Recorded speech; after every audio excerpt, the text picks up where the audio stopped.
Hello，大家好，今天是感染的第3天，然后我之前洗了个澡，因为前2天发烧发的我浑身会出汗嘛，今天的感觉就是还是会烧到37度多或者38度，会不停的干咳，然后有痰，会流鼻涕，也是熬的米粥，还有我妈给我带的包子。这个是萝卜丝，还是要吃清淡的。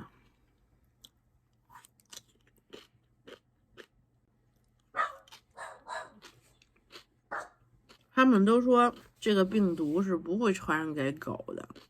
但是我家 Kenzo 可能看到我也是精神状态不佳，而且我把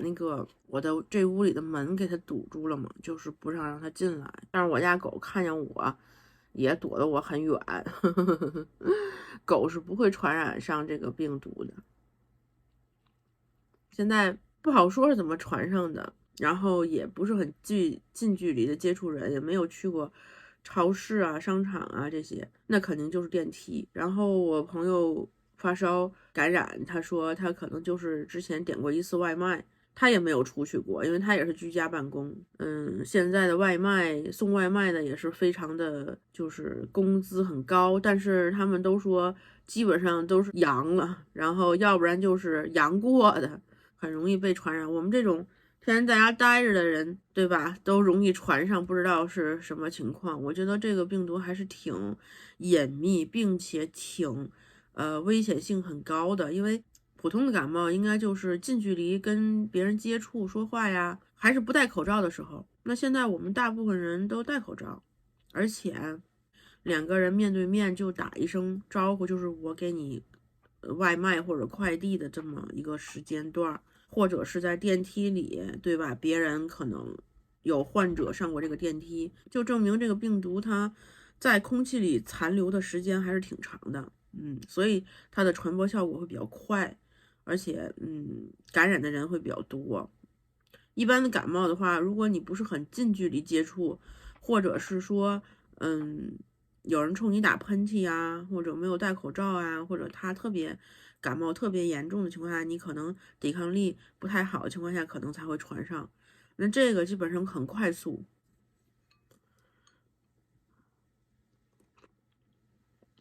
现在感觉吃药也不是很管事儿。那我妈又给我买了这个草莓。我觉得在冬天的时候吃草莓是一件非常幸福的事情。我就感觉很奇怪，我不知道有没有其他的小伙伴跟我一样，就是我只要一生病，吃完草莓就会好很多，然后心情也会好很多。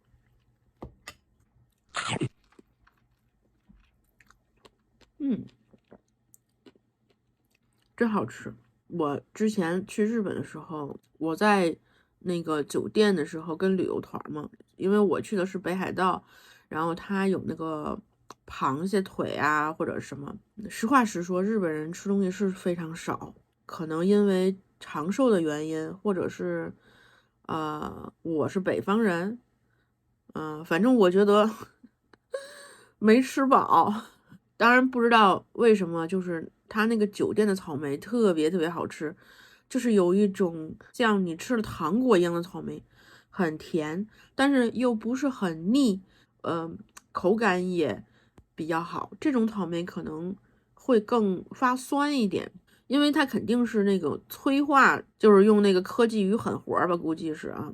我就自己去超市买了一盒，花了人民币50多块钱吧，好像是。但是在超市买那个草莓就没有那个酒店的好吃，我也不知道为什么。他们有人都会说得完阳之后，会失去味觉，但是我的感觉好像是，不仅没有失去味觉，反而我感觉对这些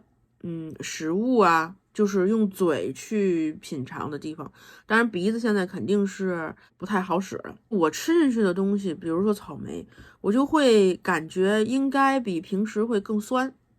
然后比如说我吃的这个饭，可能平时会觉得没有这么咸，然后就是会一点点的味道，我会用我的舌头感觉的会更敏感。Hello，今天是第4天，我第3天的时候一直有一点干咳，然后导致的可能气管有一点喘。后来吃了一些什么治嗓子的药，清咽滴丸呐，然后晚上睡觉的时候，基本上都是用很多抱枕垫起来后面睡，就是立起来睡的那种。可是还是不行，然后我就一直咳嗽，然后睡不好。我一看我就吃了2次的头孢，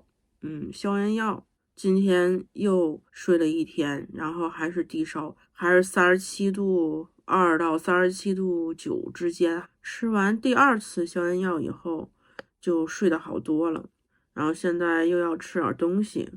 因为一天都没有吃。我觉得得这个病就是食欲就会降低，很想睡觉，然后因为睡觉可以解除很多痛苦嘛。但是现在吃完药以后，第4天就骨头就不是那么痛了。但是由于你生一场大病嘛，然后你身体里浑身都会酸痛，就是另外一种酸痛，慢慢的缓解。那今天喝的是我们这儿叫黏粥，就是玉米粥吧，应该是，玉米粥。然后是蘑菇和炒胡萝卜。如果不是因为我的胃已经饿得我必须要吃的话，我都还是不是很想吃的感觉，没有以前那种会暴饮暴食，会总也吃不饱的感觉。现在就是能不吃就不想吃，非要到快饿得不行的情况下，然后才要吃一点点。如果要是以后都保持这种状态，那可能就能瘦下来。估计我的大脑，就是管那个食欲的大脑，也被这个病毒给侵犯了，没有作用了。那如果这样的话，我应该感谢他。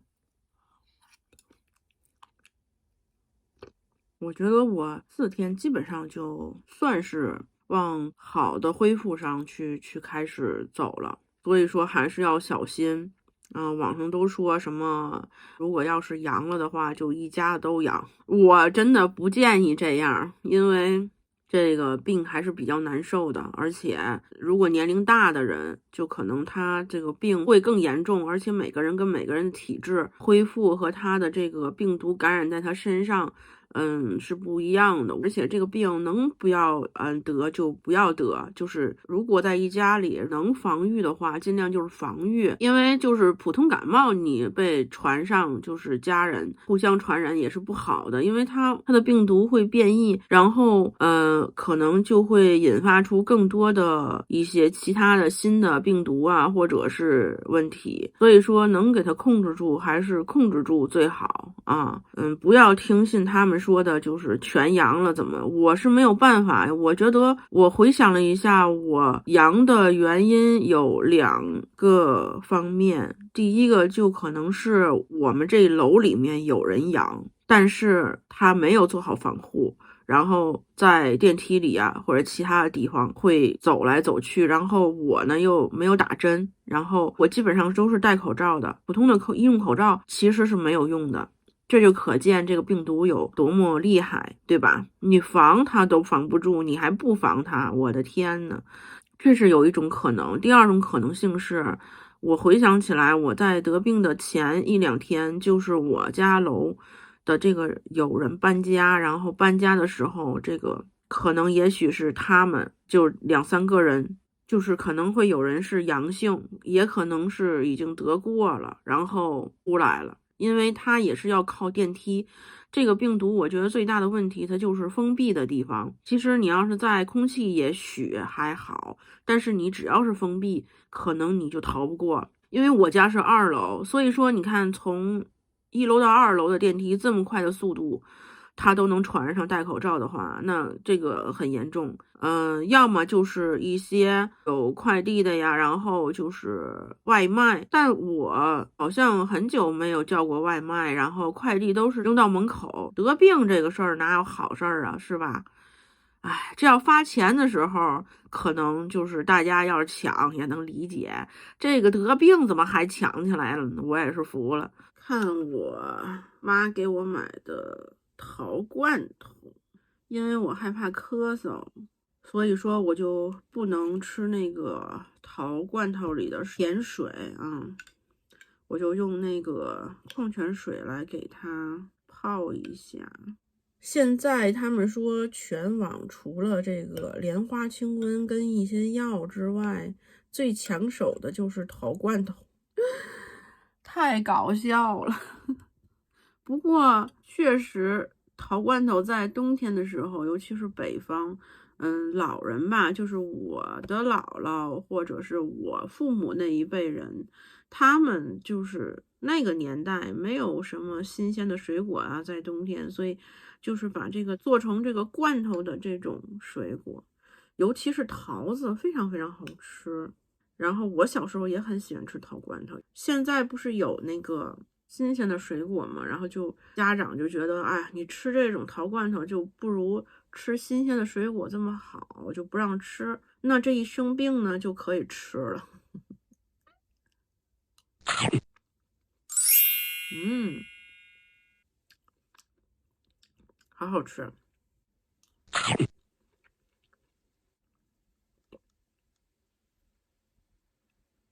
这几天我都已经是清淡饮食为主，基本上都不是很吃盐或者是咸的东西。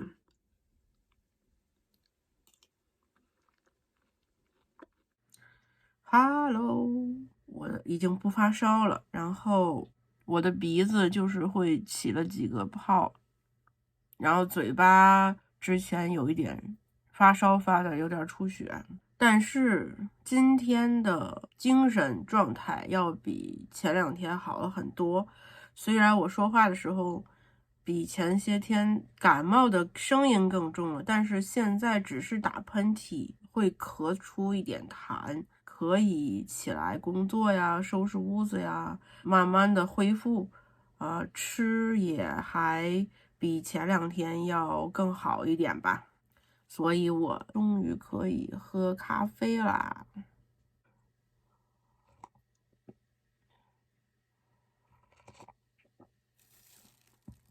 现在我感觉正是传播的时候，所以说还是要和家人保持隔离。然后，因为你快好的时候，那个病毒它就要找下家嘛。我今天还感觉到了一点跟前2天不一样的，我从昨天开始洗完澡以后，我的头皮就是这样，轻轻摸到它的头皮，就感觉像过电的感觉，你知道吧？就是很扎，而且睡觉或者有时候你在工作或者是你在干什么的时候，就是耳朵这个神经，就脖子后面的这个神经这个地方，就你没有碰它，它就会滋儿嗖一下的感觉，就是很神奇。我从来没有遇到过这种情况。现在除了腰疼，就是头皮的这个地方，但是还好不是很严重，不知道为什么会这样子。还有就是这回基本上撂倒了50%以上的人，大街上都没有什么人了，现在也没有人管了，是吧？爱怎么作怎么作。但是大家都躺在床上了，都出不去了，不是说不想出去，基本上都是一家一家人的倒下。然后这回的病毒，他们说好像南方的比北方要更轻一点。觉得我没有什么症状，没有出现嗓子像刀片一样很痛的这种，也没有出现高烧不退，基本上1天多就退下去。然后呢，低烧时间稍微长一点，但也还好，基本上3天退烧的这种就算正常吧，也没有吃什么太多药。但是我唯一觉得我做对的一件事情就是，我就一直在睡觉。这个病毒呢，或者是你药物呢，在斗争的时候，或者是你在生病很难受的时候，我觉得睡觉是最好的这么一件事。它既能保持你的体力，又可以使这个药物跟这个病毒在斗争的时候你不会很难受。这样的话，它恢复的我觉得就会更快，然后你的痛苦也会更少一点，因为你不知道嘛。就好比如说像有一些重病的人进 ICU 或手术之后，他就是都会可能有一段没有意识的感觉，就是在你那个痛苦的时候你是没有感觉的，那你醒来你的痛点就没有这么严重。现在学校也都没音儿了，几乎是已经团灭的感觉，马路上也没有什么人，保安物业也不出来了吧，要不然也就是病倒了。感觉现在没有任何大声喧哗，或者是听不到有一些店铺喊叫啊。像我们这边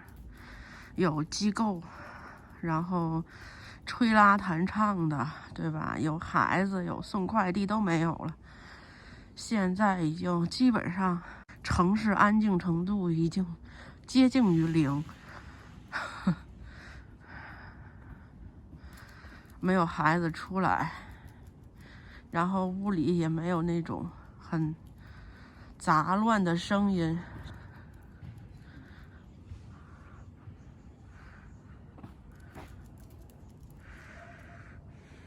我要不是因为遛 candle， 我也不出来。回去吧。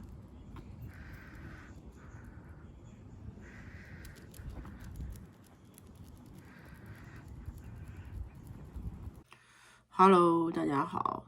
今天是我阳了的第6天。我刚遛完狗回来，因为我爸也倒下了，不知道从哪里得的，但我估计他肯定是给我遛狗的时候，然后也可能是电梯。后面的这几天基本上就是咳嗽，然后其实要比之前发烧要更难受，因为这个病它还是走这个呼吸道吧。我小的时候气管就不是很好，所以说我这回可能又是就是到了这个肺气管的这个地方，我是干咳，然后咳不出来就很难受，然后晚上的时候睡觉也会咳嗽咳醒，反正我觉得后期就会很难受，然后我就喝了消炎药和普提兰的这个药，只能说慢慢的去缓。所以对于这些老年人或者是有基础病的人，真的确实是很危险的这个病。那我也会在最后的时候把我这几天吃的药和症状都会写在后边，如果你需要的话可以去看一下。这个病毒呢，就是你只要是碰上了，这个几率就传染是100%得，除非是你没碰上。现在有一帮人是直接就不能出家门，就是比如说一家子，然后谁也没有得，你不可以出门，也不可以扔垃圾，也不可以去超市，就各种都别下去，就把门一关啊，然后你也可能传染不上这个病。但凡有一点点这个病毒的这个危险的环境在，你可能感染几率就是100%。所以说现在基本上属于全民团灭的这种状态。那对于我们3年的疫情，可想而知，有很多人会说啊，等了3年，到最后还是得上，这个我觉得是不对的。因为你想一想，当时武汉的这种状况，它的那种病毒和现在病毒比起来，现在就是孙子辈儿的那种病毒的分支分出来，都可以让你这么难受，对吧？发烧也好，咳嗽也好，可想而知，如果要是国家不管的话，那在几年前，可能医院 ICU 或者是120根本医疗根本就达不到，现在都不行，现在你就医都人多的都医院都已经不行了。我家亲戚有一个在儿童医院的，他也阳了，然后他只休息了1天，然后就继续上班了，因为没有医生啊，只能输液也好，或者吃药也好，反正就是做好防御，然后去继续工作啊，这就是一线的医生。